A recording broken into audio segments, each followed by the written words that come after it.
അയ്യോ, fan ഓഫാക്കിയിട്ടില്ല. Fan ഓഫാക്കട്ടെ. Hi, നമസ്കാരം. എല്ലാവർക്കും ധന്യ പാലക്കാടിൻ്റെ ഈ ഒരു ചാനലിലേക്ക് എല്ലാവർക്കും സ്വാഗതം. അപ്പോൾ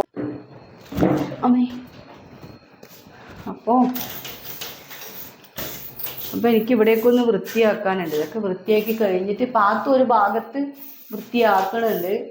അപ്പോൾ ഓളും ഞാനും കൂടിയിട്ടാണ് വൃത്തിയാക്കണത്.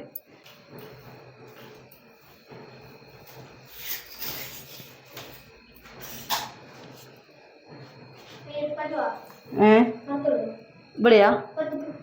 ഇനി ഇവിടെ അല്ലേ? ഇപ്പുറത്താ? അപ്പുറത്ത് അല്ലേ? അതന്നെ. ഈ ഫാനിൻ്റെ അതും കൂടി വൃത്തിയാക്കട്ടെ. ഭദ്രയാണ് വീഡിയോ എടുക്കണം. എനിക്ക് പേടിയാവും. ഇതിൻ്റെ മുകളിൽ കയറുമ്പോഴേ എങ്ങാനും പേടിയില്ല. എന്നാൽ കൂടെ എൻ്റെ അമ്മേ.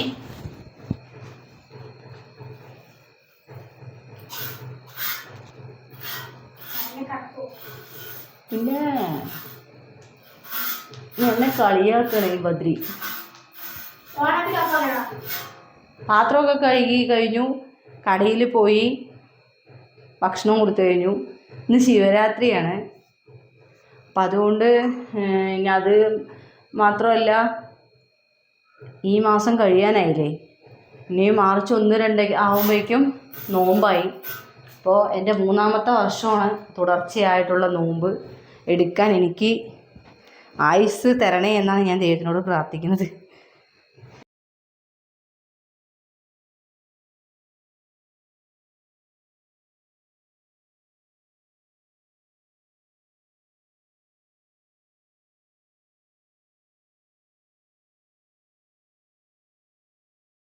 അപ്പോൾ ഇന്നത്തെ സ്പെഷ്യൽ എന്ന് പറയുന്നത് സോയാബീൻ ഉപ്പേരിയും അതുപോലെ തന്നെ ഒരു കൂട്ടുമാണ് കേട്ടോ. അതായത് പടവലങ്ങയും പരിപ്പും കൂടിയിട്ടുള്ളൊരു കൂട്ടാണ് നമ്മൾ വെച്ചിരിക്കുന്നത്. പിന്നെ ചമ്മന്തി, പിന്നെ ചാറുകളെന്ന് പറയാനായിട്ട് സാമ്പാറുണ്ട്, മീൻചാറുണ്ട്, പിന്നെ കോഴിക്കുമ്പളങ്ങയുണ്ട്, പിന്നെ തൈര് മോരില്ലേ അതും ഉണ്ട് കേട്ടോ. അപ്പോൾ എല്ലാവരും കടയിലേക്ക് വരിക, ഊണ് കഴിക്കാൻ വരിക കേട്ടോ. എന്താ ഒരു 8 എട്ടുകാലി വാറാമല ഇങ്ങനെ വരും. ചൂട് കൂടിയില്ല, ഇപ്പോൾ ഭയങ്കര ചൂടായിട്ടുണ്ട്. അമ്മോ,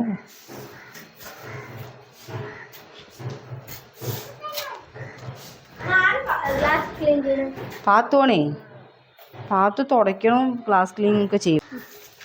അപ്പോഴേ ഞാനും പാത്തും കൂടിയിട്ടാണ് കേട്ടോ ഇവിടെ ക്ലീനിങ് ഒക്കെ ചെയ്യണത്. അപ്പോൾ പാത്തു തുടയ്ക്കും, ഞാൻ അടിച്ചു വിട്ട് തട്ടി അടിച്ചു. ഇനി അവൾ തുടയ്ക്കുകയും ചെയ്യും, അതുപോലെ തന്നെ ഗ്ലാസ് ക്ലീനിങ്ങും ചെയ്യാനാണ് പോണത്. അപ്പോൾ ഞാൻ അവളെ കാണിച്ചു തരാം. അപ്പോൾ അവൾ അവിടെ തിരക്കിട്ട പണി എടുത്തുകൊണ്ടിരിക്കുകയാണ്. അപ്പോൾ അവൾ വൃത്തിയാക്കിയ സ്ഥലങ്ങളൊക്കെ അവൾ പാത്രമൊക്കെ കഴുകി, ഞാൻ ഉച്ചയ്ക്ക് കൊണ്ടുപോയ ഭക്ഷണ പാത്രമൊക്കെ ഉണ്ടാവില്ല, അതൊക്കെ കഴുകി വൃത്തിയാക്കി വെച്ചിട്ടുണ്ട്. കാണിച്ചു തരാം കേട്ടോ. ഞാൻ കാണിച്ചു തരാം. വായോ പാത്തു. അവളവിടെ പണിയൊക്കെ എടുത്തിട്ട് ഇങ്ങനെ നിൽക്കുന്നുണ്ടാവും. അവൾ കാണിച്ചു തരാം കേട്ടോ. ആ ഷെയർ നിങ്ങൾ വെക്കട്ടെ. പാത്തു, പണിയൊക്കെ കഴിഞ്ഞാൽ എന്താ ചെയ്യണേ? ധന്യ വന്നാ? നമ്മളിത് അവിടേക്ക് ഒന്ന് വൃത്തിയാക്കുകയാണ്.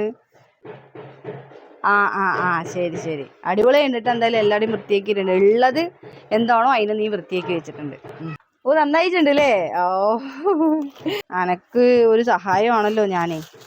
പിന്നെ നിൻ്റെ കുടിയിലും അതേപോലെ പണിയെടുക്കണം. പിന്നെ നോമ്പൊക്കെ വരാനല്ലേ പോണത്. അപ്പം അതുകൊണ്ട് അതൊക്കെ ചെയ്ത് വെക്കണം. പിന്നെ ഇതൊക്കെ എവിടെയാണ് വെക്കേണ്ടത്? ഞാൻ വെക്കാം. ഉള്ളത് നമ്മൾ വൃത്തിയാക്കി വെച്ച് കഴിഞ്ഞാൽ പിന്നെ നമുക്ക് പ്രശ്നമില്ലല്ലോ.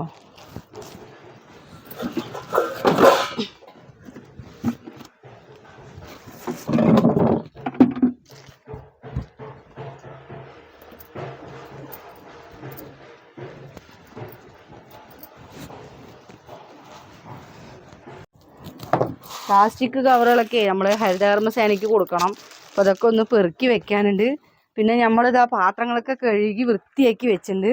അപ്പോൾ ഓൾക്ക് ഇതാക്കാൻ പറ്റില്ലല്ലോ എന്ന് പറഞ്ഞിട്ട്. പിന്നെ നമ്മൾ പാല് ഇതാണ്ട മൺചട്ടിയിൽ നമ്മൾ പാല് കുറുക്കിയല്ല, എന്താ പറയുക, തൈരുണ്ടാക്കണത് നമ്മളാണ്. അപ്പോൾ പാലൊക്കെ മേടിച്ച് എല്ലാം സെറ്റാക്കി വെച്ചിട്ടുണ്ട്. ഇനി ഇവിടെയും കൂടി ഒന്ന് വൃത്തിയാക്കണം എനിക്ക്. അപ്പോൾ നമ്മളെ പച്ചക്കറികളൊക്കെ ഉണങ്ങി വാടി കരിഞ്ഞ് എല്ലാം ചെയ്തു. ഓൾക്ക് ഒറ്റയ്ക്കൊന്നും പറ്റൂല. ഓളെ സഹായിച്ച് തന്നെ ആവണം പാവം. ഇവിടെയൊക്കെ ഒന്ന് വൃത്തിയാക്കാനുണ്ട്.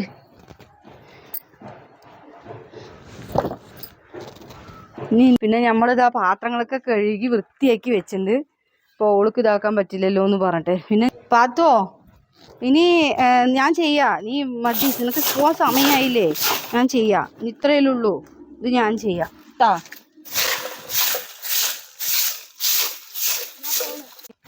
ഒരു ഷോള്. അങ്ങനെ പാത്തു സമയമായപ്പോൾ പോയിട്ടാ. കാരണം അവൾക്ക് കുറച്ച് ദൂരെ പോണേ. അപ്പോൾ എന്തായാലും ഓള് എന്നെ അത്യാവശ്യം സഹായിക്കുന്നുണ്ട്. നമ്മളുടെ കാര്യങ്ങളൊക്കെ അവൾക്ക് അറിയാം. അപ്പോൾ ഓളും നമ്മളെ നല്ല രീതിയിൽ നമ്മളെ സഹായിക്കുന്നുണ്ട്. ഞാൻ ഒറ്റയ്ക്കാണെന്ന് വെച്ചാൽ ഒന്നും നടക്കില്ല. എന്തായാലും പാത്രം കഴുകൽ തന്നെ വലിയൊരു പണിയാണ്. അത് ഓള് ചെയ്തപ്പോൾ തന്നെ എനിക്ക് ഭയങ്കര ഒരു എന്താ പറയുക, നല്ലൊരു സമാധാനമായി. അപ്പോൾ ഇങ്ങനൊരു കൂട്ടുകാരത്തിനെ കിട്ടിയതിൽ തന്നെ എനിക്ക് സന്തോഷമാണ്. അപ്പോൾ ഇന്ന് ഇത്ര മാത്രമേ ഉള്ളൂ കേട്ടോ വീഡിയോ. നല്ല ശരിക്കും വൃത്തിയാക്കൽ വീഡിയോ തന്നെയായിരുന്നു ഞങ്ങൾ ഉദ്ദേശിച്ചത്. അപ്പോൾ എന്തായാലും അത്യാവശ്യം വൃത്തിയാക്കിയിട്ടുണ്ട്. അപ്പോൾ നാളെ കാണാം കേട്ടോ.